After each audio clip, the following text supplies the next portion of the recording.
guys, today I'm going to show you how to make my blended matcha chia seed parfaits. So first we're going to need a cup of milk. I'm using soy milk, and this is a very high protein, quick, easy breakfast to make, okay? We're using a cup of soy milk, and we're going to add in a cup of chia seeds to the soy milk. All right, we're going to go ahead and mix those chia seeds up with that milk and let that sit. Now to this we're going to add a teaspoon of vanilla extract. I have this bourbon vanilla bean paste, so that's what I'm going to use today. Now we need to add a whole cup of liquid sweetener. I know that sounds like a lot. So you can use whatever liquid sweetener you want. I'm actually going to be using a sugar-free syrup liquid sweetener. I've got it's a Walden Farms brand. So alternatively, you could just use sugar, but you will have to add more liquid to this recipe, because the liquid is what really we're going to need to get these chia seeds blended up nicely. Now, the only other two ingredients that we have to add are, I have 2 blocks of silken tofu. These are 1-pound blocks. We're going to add the whole block with these into the blender.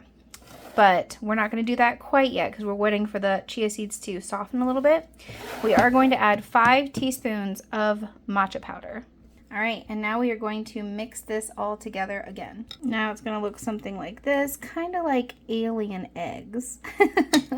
But that's what we want. We want this to be all well incorporated. Now we're going to move over to the blender, and we're going to put this and both blocks of silken tofu into the blender.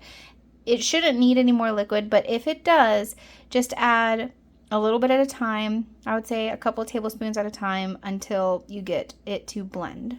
All right, so yep, the whole 2 blocks of silken tofu we dumped right into the blender. All right, and the chia seed matcha mixture is in. Now we are gonna blend her up.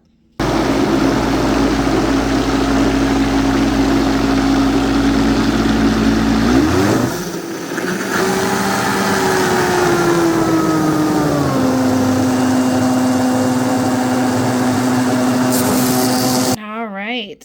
And at this point, I would taste it and see if it needs any more sweetness or any more matcha. I think it's pretty good, but I am going to add more matcha.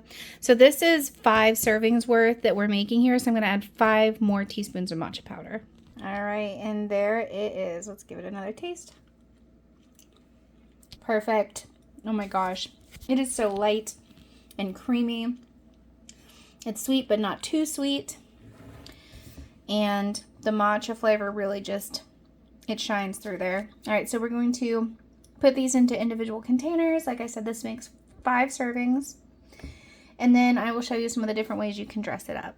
So if we leave these just like they are, they're 270 calories a pot, 15 grams of protein. But as delicious as these are, it'll make it more fun if we doll it up. So I've got my homemade granola here. So each one of these is going to get homemade granola in this bigger one, except I only have 4, so this guy's just going to have a separate container. And then I'm going to show you some of the other fun things that you can put in these, which will basically roughly make all of these about 400 calories, 20 grams of protein. So some of the other fun accoutrements you could use are some nuts. I have some chopped up pistachios here. You could use coconut shreds. They're really good. Or coconut flakes. Toasted coconut flakes would be amazing. You can use some freeze-dried fruit. I have these little freeze-dried mango pouches. I also have some freeze-dried bananas. You can really get creative with these and make them your own. All right, so in mine, I topped my granola with a little bit of chopped pistachio, and then I broke up the banana chips and put them in a little bit of coconut shreds in each one. And that is going to be my breakfast of the week. I hope you guys enjoyed this video. These will thicken up even more when they're in the fridge. I'll show you what that looks like when they're all thick and how yummy that looks. All right, and let's check out that beautiful texture. Oh my goodness, look at that. It's basically like a mousse.